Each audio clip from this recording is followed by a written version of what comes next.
many people have asked this question that today we are going to answer it. This comment says, "Hi, what do I do if after I sent them a letter regarding a violation of 623A3, they keep responding that the account is verified as accurate or updated, but they don't change anything or add a notice of dispute? As you mentioned, I continue to send letters with other violations like date last paid, payment history, etc. The letters are different from one another. I don't use templates." To which they just respond verified as accurate or updated and still don't change anything. What should I do in this situation? We're going to go over the debt validation process that you need to know about, part 1, part 2, part 3, what to do when an account is verified as accurate, and I'm even going to show you what type of dispute letter that you can use.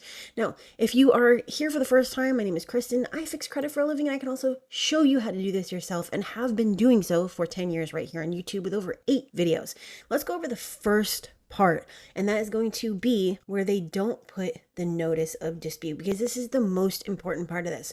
And you can always text me, and I'm going to put my phone number on the screen if you want to access this entire thing that has 6 different parts and all of the actual dispute letters that go with it.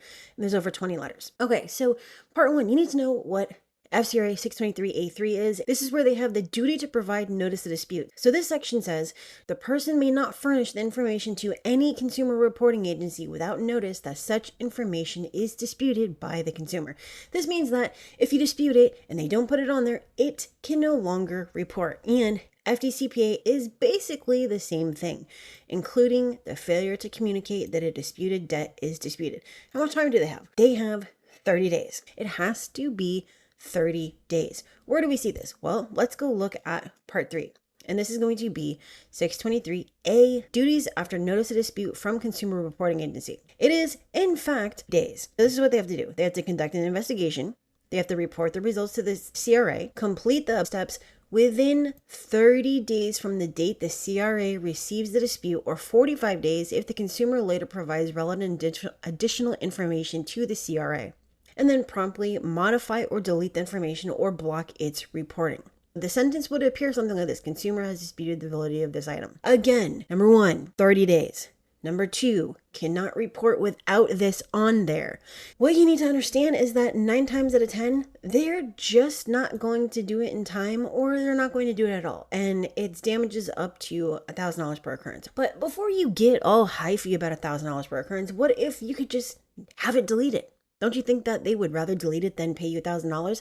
Yes. And that's where this letter series comes in. We have this entire series broken down into 6 different parts with all of the letters. So for example, if we go to part 5, you're going to start seeing the letters over here on the right under resources. And then the rest of them are actually under part 6. Now, why do we have so many parts? Well, because it's much more than just understanding. You need to understand the entire process.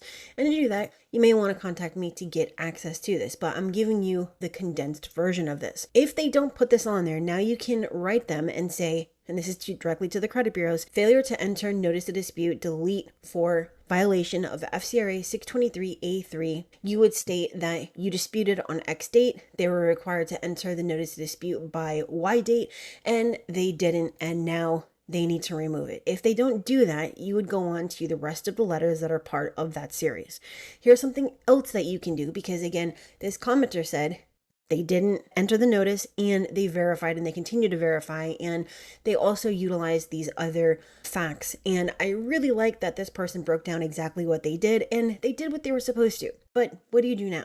So if you continue to dispute and the bureaus are just continuing to verify, you have a couple of options. If you use the debt validation process, you would know that you can actually sue them. If they're just verifying, this is what you can do. You need to break down a couple of things. Here are a couple of reasons that it may have been verified. You used a template instead of writing your own. And this is one of the main reasons. However, this person said they did not use templates, okay? Did you use the facts? The beauty of factual disputes is that we take what the bureaus, the creditors, and the collectors are reporting and use it against them. Each dispute letter includes facts to back up the argument, taken directly from the credit report. Or you committed credit repair suicide, where you said, hey, this is not mine, I'm a victim of identity theft, etc. Now, this commenter did not do that. They used the facts, okay? So how to fight back and win. Look for the notice of dispute. We already went over this. It is a required statement normally found in the comment section pursuant to section 623. The statement is required within 30 days of the first receipt of your letter. If it is not present, it is a violation. Check for the date last reported to be updated. When the bureaus verify, they're required to update the date. If it still reports the same date as it did before, no investigation took place. Only dispute something that is truly inaccurate or inconsistent or in violation. And if you were ignored, you may redispute without it coming back as frivolous. A dispute can only be frivolous, a factual one, if the data furnisher performed their duties correctly under section 623. They never do. Challenge this. If they had done an investigation, why didn't you receive a response? You would have, okay? And there's so many things that you can fill your arsenal with, and I give you a ton of actionable tips. While we may be able to go after other violations, such as they re-age the date last paid, which is actually going to change how long the account is going to stay on your credit report, or other types of disputes, you may want to consider these 3 things. Use e-Oscar code dispute letters, and I'm going to show you exactly what that might look like. You may want to consider sending this because they communicate to the bureaus using a language the system understands. This is the electronic system that actually communicates your dispute directly over to the data furnisher, and they do this utilizing a specific code. We want to force the bureaus to use a code that we want them to. Another thing, use exhibits, and this is basically screenshots of your accounts. The premise behind factual disputes is that it can be proven. They may tell you, well, we don't care what the other bureau says. All 3 bureaus must report the same information, and I can actually sue you for failing to report the same information, for failing to report accurate information, for failing to prove that you are reporting accurate information. Complaints and direct disputes. Once you have a violation log, including your letters, reports, certified mail and receipts, consider complaining to the CFPB and other agencies, and also consider direct data furnisher disputes, such as the 623 to the original creditor, or debt validation disputes, or something similar to this. You have so many options. Now let's go look at what an e-Oscar code dispute letter is and where you might be able to create one. Now, this part is really important, so make sure that you stick around because you're going to see what this e-Oscar code dispute letter is.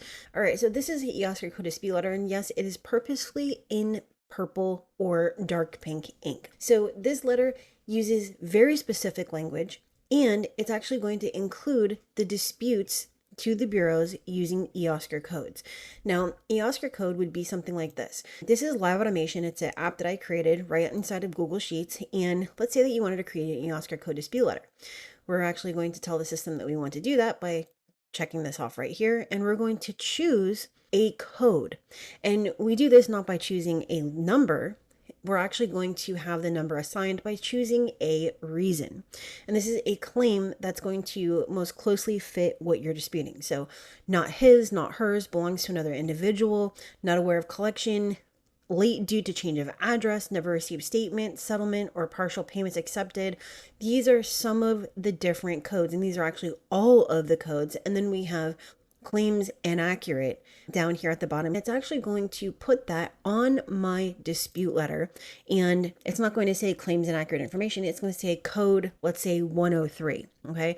So over here on our print letter, we're going to have our accounts that are actually included in the specific section that it belongs to, as well as the codes next to it. So it would say something like Capital One account number 517805. It'll have the reason for the inaccuracy or violation, code 104 or 103 or 102, whatever it is. These letters do get notarized, and you send it via registered or certified mail. Okay.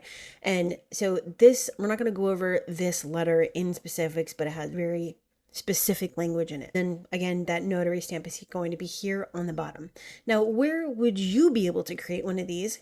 Number 1, inside of live automation. Number 2, if you want something simpler where you don't have to import Identity IQ or Smart Credit, as my system does allow, you can just create it right inside of Letterfy 180, or you can create a simple dispute right here inside of Stealth, which is my newest app. This is really simple because all you do is you add your personal information, your email, you're going to choose a recipient such as the credit bureau, choose, let's say Experian, you're going to select a letter date, and you have options like creating quick letters, and you would just select what type of letter, or you can select this, which is in-app letters.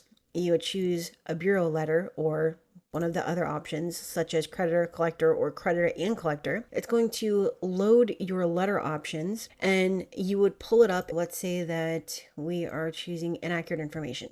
We would just copy this, we can paste it down here. And now we're going to choose to add our disputes by choosing one of the 300 built-in options. We would add capital 1 517-805 here. We would choose one of the reasons, and we can go and add more using this plus button over here. And we can choose a letter closing. Then when I click on create letter, it's going to put everything together, including my personal information. And then we can go and open up our editor, paste the letter into the editor, and we can just do whatever we have to here. Then we would just go to file and print, and that's it. We just created a letter in about 90 seconds. So if you are looking for a very fast way of creating disputes, this is going to be your best option. If you're looking for a way to import Identity IQ or Smart Credit or do manual disputes, because you can do that as well in here, you're going to want to check out Live Automation. If you want to do something that's kind of like Stealth, but with some of these options, then you're going to want to look at Letterify 180, because that one does include eOscar, but Stealth will soon include eOscar code dispute letters. So you have so many different options here. Text me at the number that you see at the top of the screen, or send me a message at my740. This answered what someone should do if the bureaus verify is accurate or updated, they don't change anything, and they don't add the notice of dispute. And this is without them using templates and not writing the same dispute letter. So if you have questions about this, post it down in the comments. If you like this video, smash that like so you can tell YouTube so that they will share this video with other people, because it does help me out, all right? Again, if you want to see if I can personally do a credit sweep for you, head over to my740.com. But otherwise, I will see you guys later.